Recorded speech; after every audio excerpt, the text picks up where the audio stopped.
Hey Libra, do you know the difference between a wolf and a hound? It seems kind of obvious, superficially. But, I don't know, maybe the way they sound off in the distance can be indistinct or indistinguishable. I'm not sure, but that's what I got in your meditation. Know the difference between a wolf and a hound. And pay attention to the word bay. You know, I kept hearing the word bay so many times, and I thought, well, maybe the baying of a hound, right? Or maybe there's something at the bay, like at the beach or at the cove. Or maybe it's somebody's name. I have no idea, but I heard it a bunch of times. And know the difference between a wolf and a hound. You know, hounds are considered to be very helpful and useful dogs, especially for hunters. Wolves are considered predators and dangerous. Do you know the difference between a helpful friend and a dangerous predator? I don't know. Just make sure you do, apparently. I'm not trying to freak you out, but that's what I got in your meditation. We'll develop this further with the reading. But then the I Ching hexagram that I pulled for you was number 37, Jia or household. Some people call it family, and you got the fourth line. The fourth from the bottom is a changing line, which changes to seeking harmony. Hexagram number 13. So maybe the numbers 37 and 13 are significant for you. Not sure. But household. That's your hexagram today, and this is a very auspicious sign to have. Especially, I just want to open up with your changing line, with your fourth line. It just means that you're in a very good place to bring enrichment to your family, your household. This doesn't have to be your biological family. It could be the family you've chosen in your life, your spiritual family.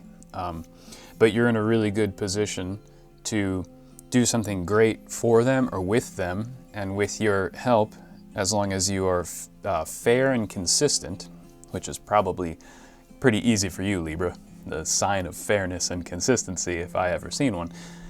And you go forward with that sincerity, then you'll bring a lot of great fortune to this situation, to this household, to this family. Now, this is generally referring to our domestic relationships, right? A household. But on a deeper level, a family is like the smallest unit of a government, right? All governing or government begins with the family, with the household. You know, a nation is really just a very, very big household. So how you act in your family, how you behave in your family, how you relate to your family members, and what you do, the way you fulfill your role in your family, determines the example that will be set in society. You'll notice in societies that have very good and healthy family lives, the government tends to be very good and healthy and normal. And societies that disrespect family life or don't take it seriously, you'll see their government become corrupt very, very quickly. Like how you are with this group of people, this family that you're with, whether it's your biological family or your chosen family, is going to set the stage for how the rest of society kind of reacts and acts around you and this group.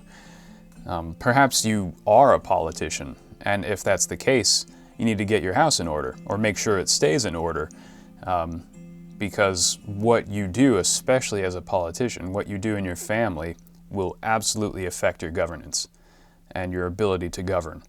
And if you don't have respect, or if you don't give respect, if you don't have love, and if you don't give love, if you don't have this mutual respect and mutual love by fulfilling your proper role in that family, what good are you at work? What good are you in the government? What good are you in whatever it is you're doing? Not to sound too harsh, but you have to really reflect on that. Like, if you are not trusted by your family, how are you going to be trusted by your coworkers? If you don't trust your own family, how are you going to trust your own coworkers? If this mutual love is not there in your family, you will have no love in the greater society that you're working with, whether it's at your job or in your government or whatever.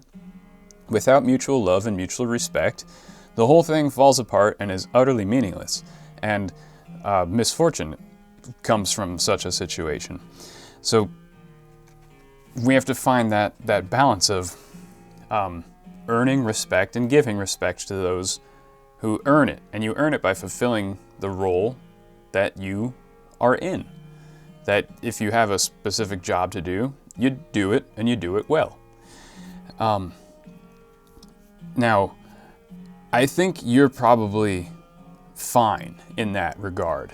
That this criticism is probably not for you. It might be for someone around you. Like, do you know the difference between a wolf and a hound? Is there a wolf in hound's clothing somewhere around you who is not fulfilling their role properly? This needs to be addressed. It can't really let go. It can't be let go because, from the Analects of Confucius, there's that quote, "From the loving example of a single household, a whole state becomes loving. From the courteous manner of a single household, the whole state becomes courteous." And if that love or courteousness is disingenuous or fraudulent, then society at large becomes vapid and fraudulent, and people begin to wear masks, and they begin to lie to each other. So there might be someone who is pretending to be a hound who's really a wolf. But I don't think this is a very big problem. Well, it might be. We'll develop it. But considering how auspicious it is to have that fourth changing line here in this hexagram, it just denotes like a warm breeze, just the winds of harmony being fed by the fires of love. So there might just be a little minor hiccup, or, if you're a brother, are you being a good brother? Is your brother being a good brother? Is your sister being a good sister? If you're a son, are you being a dutiful son? If you're a husband, if you're a wife, are you being a dutiful husband, a dutiful wife? Are you a proper father? Are you a proper mother? Are you doing your job? Are you performing your role correctly? Is there someone in your life who's perhaps not doing their job correctly? If it's you or if it's someone else, you need to gently and harmoniously bring this up and solve this problem. And I think you can. You're a Libra, you're probably very fair-minded, but through gentleness and modesty, bring up this issue, illuminate it, and get to the bottom of it. And you have to be very fair, not don't point the blame or anything. Do it through mutual respect and mutual love so that wind of harmony can continue to be fed by the flames of love. But let's develop this further, because this is kind of interesting. I want to know what this wolf and hound is. So I'm going to spin a coin. It's going to land on a symbol, or point toward one anyway. That symbol represents an aspect of reality that we will focus on. So, Oracle, what does Libra need to know about today?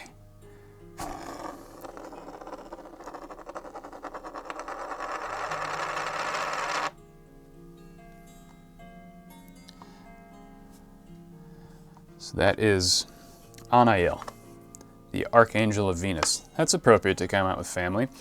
Anael is sort of she deals with filial relations, the planetary spirit of Venus, if you'd rather consider it to be that, if you don't like the Archangel name. But we're here dealing with the Archangel, Anael, the spirit of Venus, love, relationships, harmony, motherliness, motherhood, wifeliness, is that a word?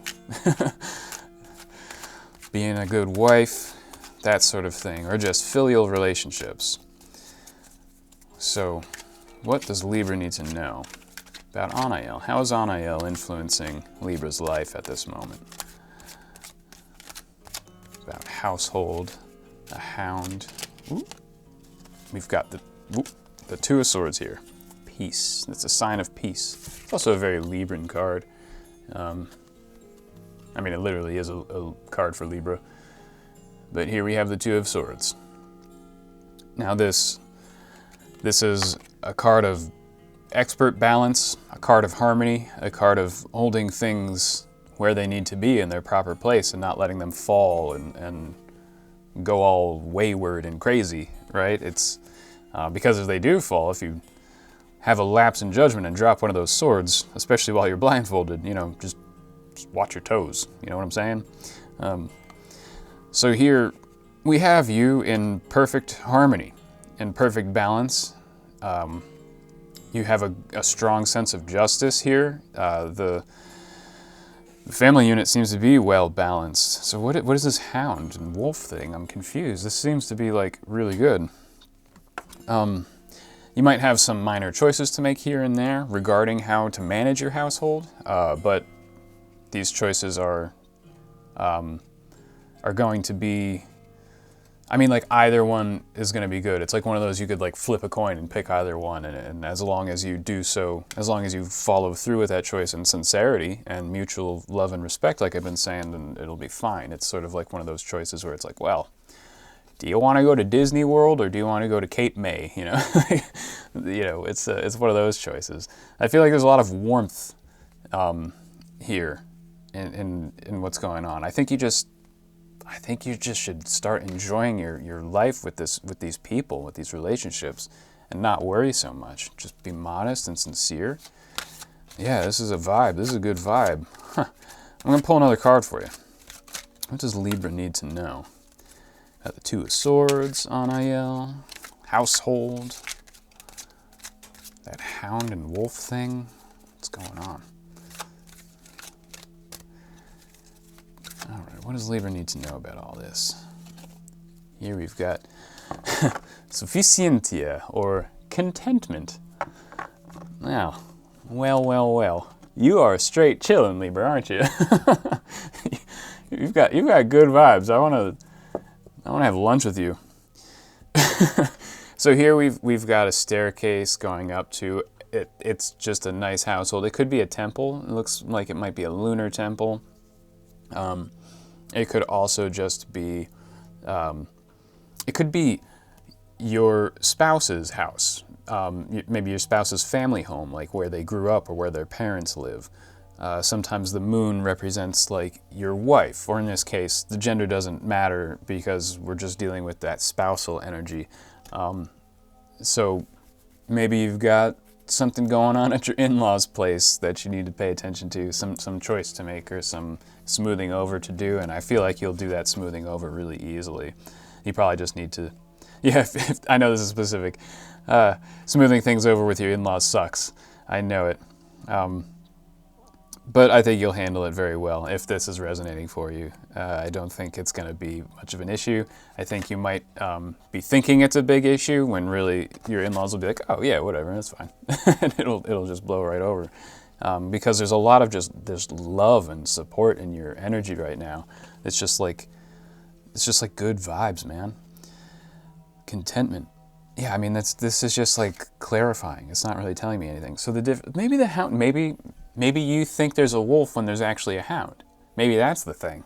Maybe you're like paranoid about a predator or something, or someone in your household or friend group is like, maybe you're just worried too much about someone and you don't need to be.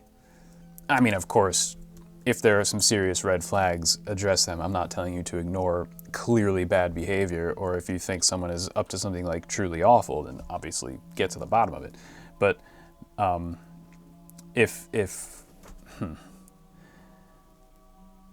yeah, you might just be overly concerned or overly worried about something that you don't need to be. Know the difference between a wolf and a hound. Maybe it's just a hound. Maybe it's someone just trying to help you out. Maybe there's someone with a lot of bark. Someone who talks a big game, and it can be kind of frightening. Maybe they get angry, but deep down they're just a soft little hound. They mean well. They're angry probably because they share your sense of justice. Maybe it's you. Maybe people think you're a wolf when really you're just a friendly hound. And I know what it's like, that righteous anger, that righteous indignation that people don't understand. Like, why are you getting so angry about this? That's kind of, it's scary. I don't understand. But sometimes we become angry about something because we want the situation to improve. We know that there could be a better situation at hand. And I think you have the knowledge to create that better situation. So maybe just act more like a hound and less like a wolf if you can. You know, keep the wolf inside, let it fuel you, but don't express it. You know, express the same ideas, the same thing that you want to get across, but do so in the way that a friendly hound would do so. I'm going to pull a token for you. I've got 64 of these signs here. Last thing for Libra. Last thing for you. Let's see what you got going on, Libra. What do we have here? Contentment and the Two of Swords on Anael and household. What do we got for Libra? The last thing to bring this all together. What does Libra need to know? These both kind of want to come out. Okay. We got the honeybee. That's a very motherly energy right there. A very Venusian, very Anael. It's very appropriate to come out with Anael. This is a very Venusian symbol here, and we got the number 4 with it, which is foundational. The home is number 4. It's like the 4 of Wands in the tarot deck, right? That harmony in the household. Man, this is a very householdy thing. And here we have something a little bit more grim. We have the left-handed path with the symbol of a scythe. Now, if you know about the Kabbalah or the Tree of Life, there is the left-handed path, the right-handed path, and the middle path. Here we have the left-handed path, known as the path of severity. At the top of that path is the third sphere on the Tree of Life called Binah, or understanding, ruled by the planet of Saturn, and it is said to be the mother of reality, sitting atop the path of severity. You know, I think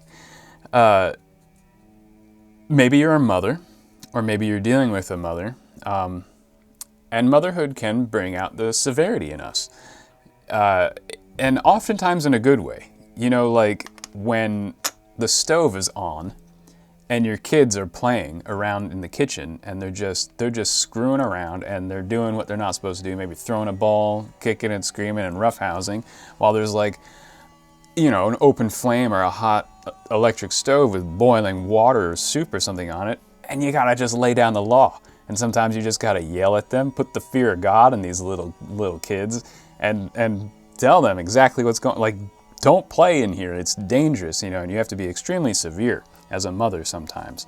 And it's funny because a lot of people associate the left-handed path with masculinity, because at the beginning of the left-handed path we have the sphere of Mercury, and then followed by the sphere of Mars, and then followed by that sphere of Saturn. But Saturn is in this case, is associated with the womb of the world.